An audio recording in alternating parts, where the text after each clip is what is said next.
Hello. I'm back.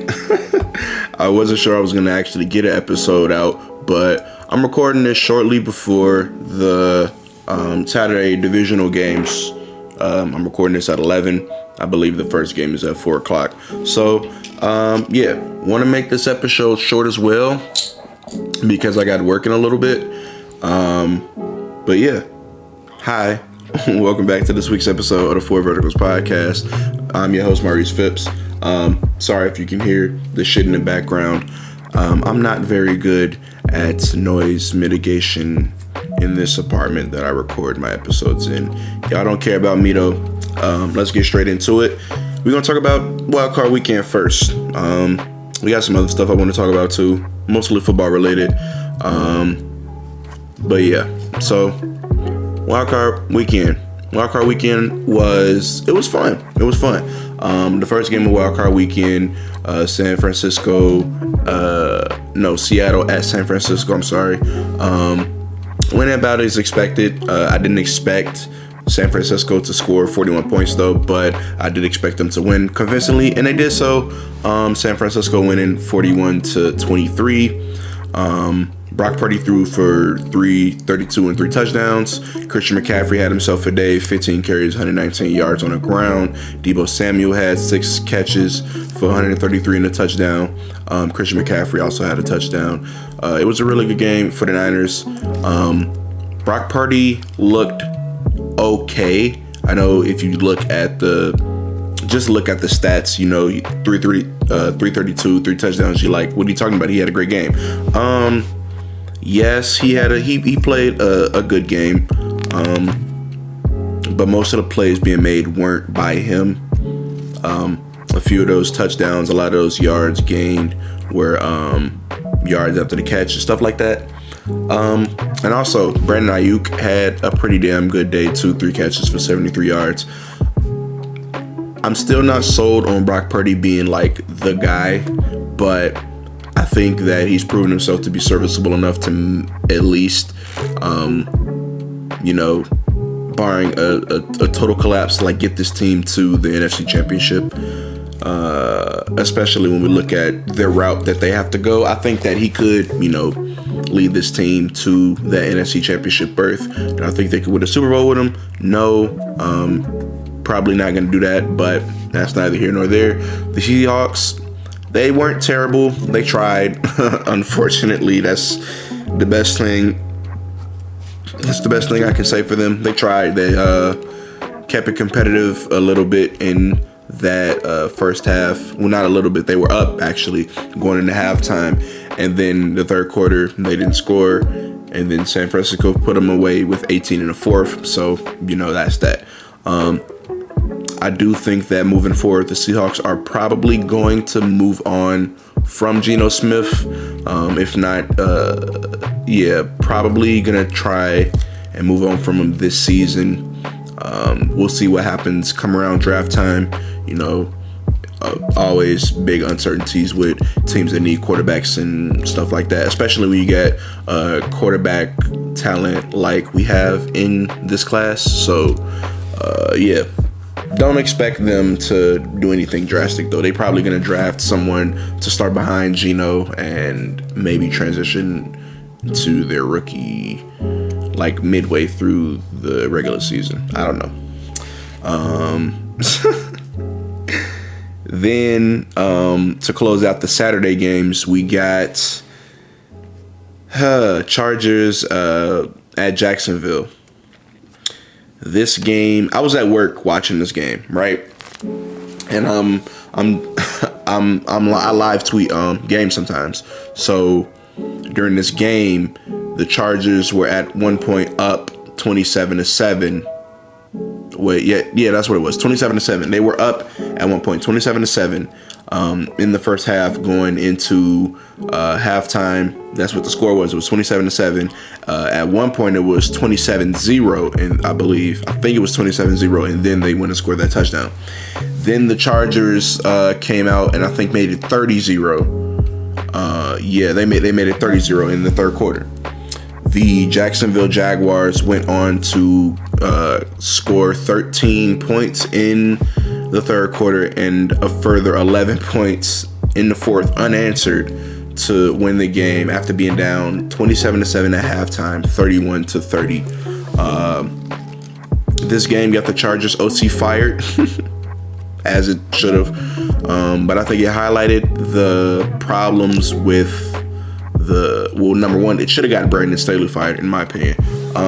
But they chose to remain with him and just, search for a new OC. Fine.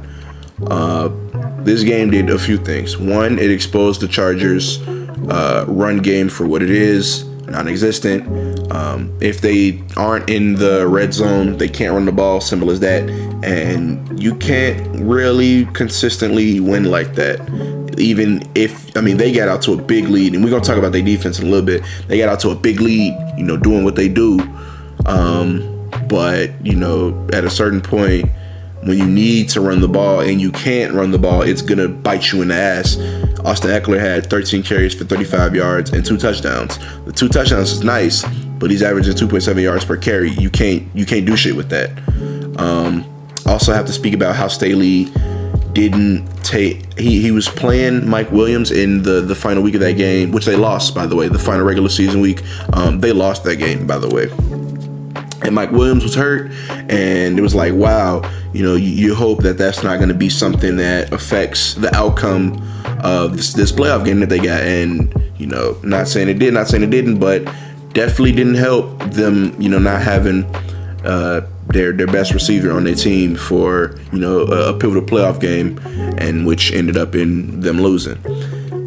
Enough about the Chargers, though. We're going to talk about... I forgot to talk about the Chargers defense. The Chargers defense consistently does this. I wasn't shocked in the slightest when the Jaguars made it close. And I also was not shocked in the slightest when they blew the lead, because the Chargers defense is just extremely inconsistent. They have way too much talent on their side to not produce, and then you have shit like this happen where you let a team who you held scoreless for a good majority of the first half rattle 28 points unanswered, and then you're just you lose a game because of it. This team created 4 picks in the 5 turnovers. They created 5 turnovers in the first half. Trevor Lawrence threw for 4 picks in that first half as well. We're going to talk about Trevor Lawrence now. Trevor Lawrence, this was his first playoff game. Welcome to the league, Trevor Lawrence. Welcome to the league. I said earlier in a previous episode that I wanted to see what a Trevor Lawrence playoff game looks like. And hey, this is a Trevor Lawrence playoff game. He started off, he looked like shit in the first half. He looked absolutely terrible. I think Asante Samuel picked him off 3 times in that first half. He didn't get picked off again in the second half, by the way. He threw all 4 of his picks in that first half and then went, without error in that second half. Asante Samuel picked him off 3 times. I know he was feeling great during that first half. And then the Chargers defense couldn't cover water with a paper towel. So, that happened. But Trevor Lawrence, man, 288 yards, 4 touchdowns, and 4 interceptions. What an interesting way to have your first playoff game play out. Hey, I'm impressed. I've been sort of seeing the light with Trevor Lawrence. I knew that he wasn't absolutely terrible. The rookie season, I never really had any opinion on Trevor Lawrence in the league until I started to see him, mature later on in the season. I believe it started with him beating my team, actually, which is what made me realize, oh, this Trevor Lawrence, hey, he's good now. He's not a rookie anymore. He's very good at this football shit. And, as we saw in this playoff game, he is very good at this football shit. All right, we're gonna talk about the matchups later, but yeah, that's all I really had to say about the Jaguars game. Good win from them. Chargers, I don't know how Staley's still employed, but yeah, that's that. Moving on to the next game, a game that I did not think would be as competitive as it was. We had the Miami Dolphins at Buffalo Bills. The Miami Dolphins were not starting Tua Tagovailoa. It was starting Skylar Thompson, who threw for 220 yards, a touchdown, and 2 picks. But don't worry though, because Josh Allen, as phenomenal as he may be, threw 2 wild interceptions. Like, both of them were just bad, terrible, shouldn't have been like thrown interceptions. He threw for 352, 3 touchdowns, and 2 picks. I tweeted live during the game. Again, I live tweet on my. You should follow me. You should follow my Twitter, by the way. My Twitter is on the. It's on the thumbnail, and it's the only thing that's planned. So if you're watching this video, click into the tab. If you aren't clicked in, and you'll see my Twitter right there. You should follow me on Twitter. I'm very funny on Twitter. I'm not. Where was I? Oh yeah. I tweeted that Josh Allen has like a 4% chance at any given time to like revert to his rookie self. And what I mean by that is like throw really, really stupid shit and do horrible things and have horrible decision making. But yeah, Josh Allen was the reason that this game was as close as it was. That, as well as a Miami defensive touchdown off of I believe it was a fumble. Yeah, I think it was a fumble. So yeah, those were things that kept the Dolphins in the game. Although I never really had it in my head that the Buffalo Bills were ever going to actually lose. Although I believe at one point in the third quarter they were down. I think the Dolphins struck first, and the Bills were down. But you know, it's the Bills. I had full confidence in them, even going into halftime. I mean, not halftime. Even going into the third quarter, where it didn't like look the greatest for them. Not too much to say about that game, right? Moving on. Moving on to the final Sunday game, a game which I actually slept through, and I'm kind of upset that I did, because it wasn't the expectation that I had going into it. I thought that the Vikings were going to win it. It was the New York Giants in Minnesota, beating them 31-24. Kirk Cousins, from what it looks like, played a pretty damn good game. Completed what looks to be at least 80% of his passes, 273 yards, 2 touchdowns, no picks. I do know that Justin Jefferson he didn't have the greatest game. He had 7 receptions for 47 yards. I know that Daniel Jones balled the fuck out, 301 yards, 2 touchdowns, 78 on the ground. There was some stat I saw, ESPN. It was like Daniel Jones, the first quarterback to pass for over 300, pass for 2 touchdowns, and rush for 75 on the ground ever. So, hey, shout out to him. Saquon had him a day too. 9 carries, 53 yards, 2 touchdowns as well. Don't have much to say about this game, except I didn't expect the Giants to get this far in the season. So, congratulations to them. Yeah, that's all I got. And then, oh no, that's not the final Sunday game. This is the final Sunday game. I wish, I don't want to talk about this. Let's talk about it. The final Sunday game was the Baltimore Ravens at Cincinnati facing off against the Bengals, in which a game we lost 24-17. There were two really key plays that decided this game for the Bengals. One of them was damn it, I can't remember. I know there were two plays. Oh wait, no. There were 2 moments that led to the Bengals winning. They happened on the same play. The Ravens were. This was I want to say, yeah, this is the third quarter. The Ravens, I believe we were tied 17-17, or no. I think we were tied 10-10 or something like that. We were tied. Yeah, we were tied, and this touchdown would have been to take the lead. Or no, maybe we were up and it would have been to further our lead.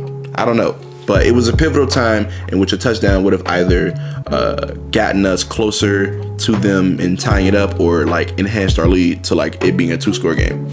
And we were at the 2-yard line. and Greg Roman calls a quarterback sneak for Tyler Huntley. That quarterback sneak was terrible, and it led to a fumble in which a Bengals defensive end, I believe, took it 99 yards for a touchdown.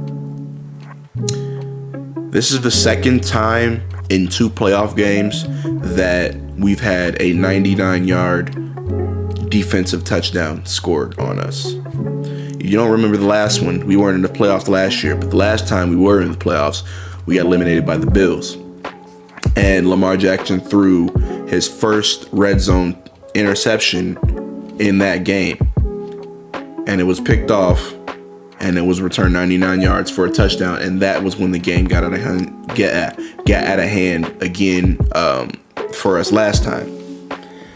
Fast forward 2 years later, it happens again, except this time it's on the ground.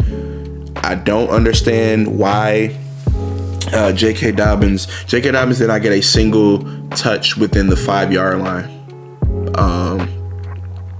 He didn't get a single rush attempt, in which I had thought that our red zone offense was shaky, but surely it's the playoffs. We're at the 2-yard line, we can drum something up. And then I realized, hey, where's our runner? Where's J.K. Dobbins? Where's even Gus Edwards? And then nope, it goes to Tyler Huntley, and we fumble, and they recover it. And then after that, I believe they scored a touchdown. I don't know. After that, the game was we were fucked. We lost. So that's sad.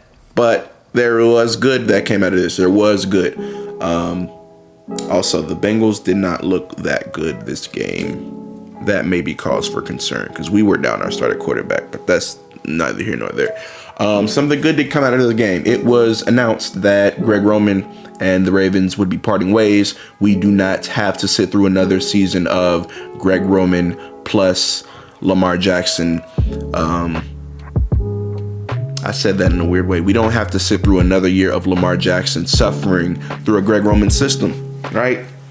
Fantastic. And then during the press conference, it was revealed that Lamar Jackson would, he would be privy to, who the Ravens were going to hire. Like, he would be involved in the decision making and shit like that, which is only further proof that Lamar Jackson will, be a Baltimore Raven after the Super Bowl. Once everything's done, we're gonna give him his money. I say we. I'm not giving him a dime. I'm not Eric DeCosta. He gonna get his contract. He's gonna sign it, and he's gonna be a Baltimore Raven. And this shit's gonna be scary for the league. But until then, the Bengals move on to the divisional round, and we were eliminated. And then in the final wild card round game, it was the Dallas Cowboys taking a trip to Tampa Bay, in which they thoroughly pissed on the Tampa Bay Buccaneers, beating them 31-14. Dak Prescott threw for 4 touchdowns, also rushed for 1, which is great. Dalton Schultz had him a day, 7 receptions, 95 yards, 2 touchdowns. CeeDee Lamb, 4 for 68 and a touchdown. Tom Brady threw the ball 66 times. I think this is the last we've seen of Tom Brady in a Buccaneers uniform, which, if you're a Buccaneers fan, I'd take a ring and 3 mediocre years any day. I'm a Ravens fan. Shit, we already got 2 mediocre years back to back, so I'll take that ring now. Like, if that's what we're doing. That's not what we're doing. But the Buccaneers suffered from the same issues that the Chargers did. They didn't really have a run game. Rachaad White and Leonard Fournette not cutting it in 2023. Julio Jones had 7 catches for 74 yards and a touchdown. Strange. In the year 2023. Crazy. But yeah. I don't have much to say about this game. Like, the Buccaneers were never in this game. Like, it was never close. They got shut out in the first half, and by then the Cowboys had put up 18 of their 31 points. This was never in doubt for the Cowboys. So that's that. Moving on to my divisional round picks. But first, we got to get to the divisional schedule. The Jaguars and Chiefs game is actually coming on at 3:30 p.m. my time. So this is even shorter schedule than I thought it would be. But hey, whatever. The divisional round games are as follows: Jaguars at Chiefs at 3:30 today, Saturday, January 21st, and Giants Eagles in the NFC East matchup at 7:15 after. Then tomorrow we have Bengals Bills at 2 p.m. my time, which is Central, and then Cowboys at 49ers at 5:30 p.m. So here are my picks. I think that the Chiefs are probably going to blow out the Jaguars. I don't see the Jaguars competing with them, the Chiefs, long term in this game. They might make it like 14-14, and then I see the Chiefs taking off and blowing them out like 40-20 or some shit. I don't see the Jaguars winning this game. If they do, I will be thoroughly surprised. Moving on to the Giants Eagles. The Eagles now listen, as a former number one seed with a young MVP caliber quarterback, right? This is familiar territory for me. So Eagles fans, do not be surprised if you lose this game. Not because the Giants are particularly good, because the Titans weren't particularly good when we lost to them in 2019. But because you're rusty. We made the unfortunate decision of taking Lamar Jackson out of the final week. I don't think he played a snap, right? He didn't play a snap, and then we had the bye, and then we came up against the Titans, and it was all cool until we were rusty and we were dropping passes and shit like that. So I'm going to take the Eagles. I think that the Eagles are just a better roster, a better team. I think that if I'm going to take the Eagles, they're probably going to put up a decent amount of points. And I think that they've shown that they can, hang and hold even blazing offenses, even pretty good offenses. And the Giants have been pretty good. Daniel Jones has been pretty good. But I think that you're going to need more than pretty good to beat this Eagles team. Now, if the Giants get off to like a 14-0 start and the Eagles make it like 14-3 and then, they can't score, shit like that, that's where you get in trouble. But I think that they're going to start punching with each other in the first quarter, maybe 7-7 first quarter, 10-10 at half. And then the Eagles will win the second half to win the game. So, yeah, that's that on that. I think the Eagles are gonna beat the Giants, but I wouldn't be surprised if the Giants won. Moving on to the divisional round games tomorrow on Sunday. Bengals Bills. Give me the Bills. I think that they would have won the original matchup if the DeMar Hamlin situation didn't occur as the way it did, and the game didn't get postponed. But hey, fortunately we got the rematch, so we can see. At least get a glimpse of what maybe potentially could have happened. But that Bills team, they didn't look good last week. And the Bengals team didn't look good last week. And while the Bills, the game looks closer than it actually was, most of those points were as a direct result of Josh Allen throwing really, really bad passes. And I don't really see him doing that too often again. He definitely has capacity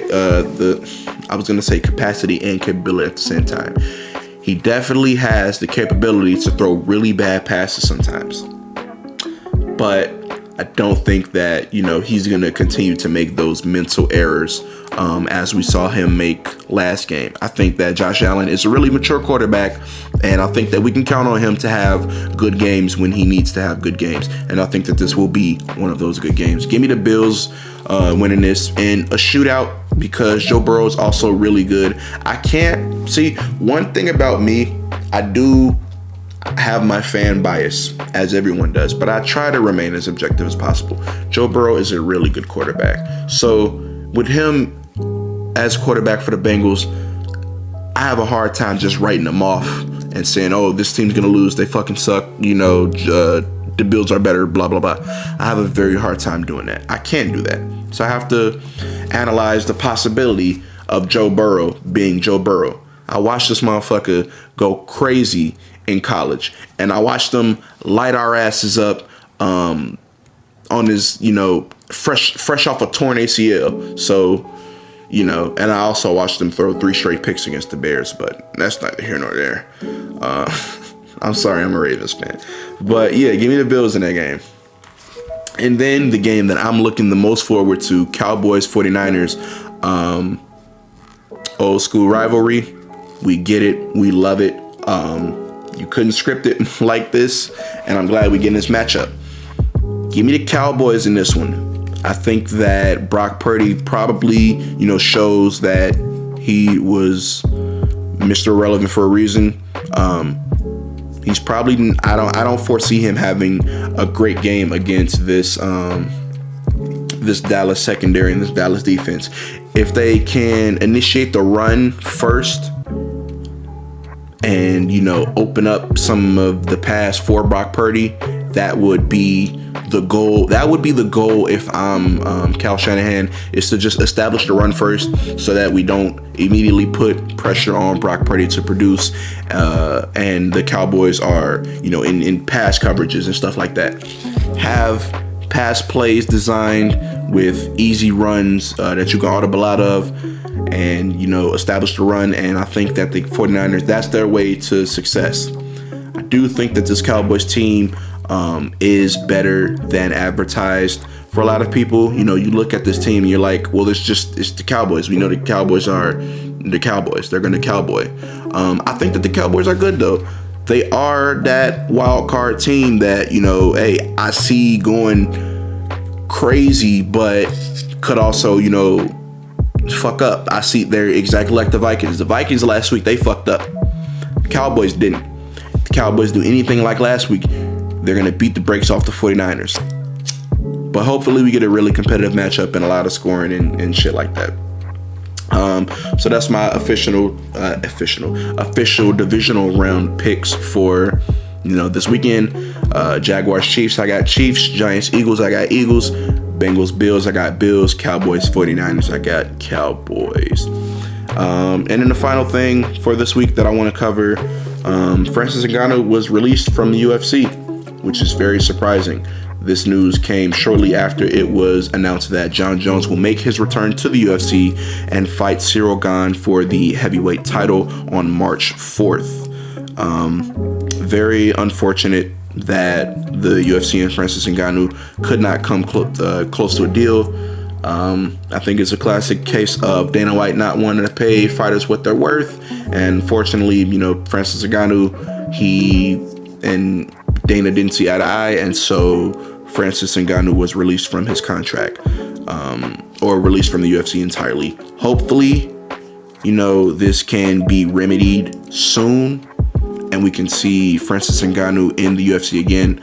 But if not, some places like Bellator will be available for him for sure. And I'm sure that he could get whatever money he commands in UFC, at least close to it, in whatever other promotion he chooses to fight for.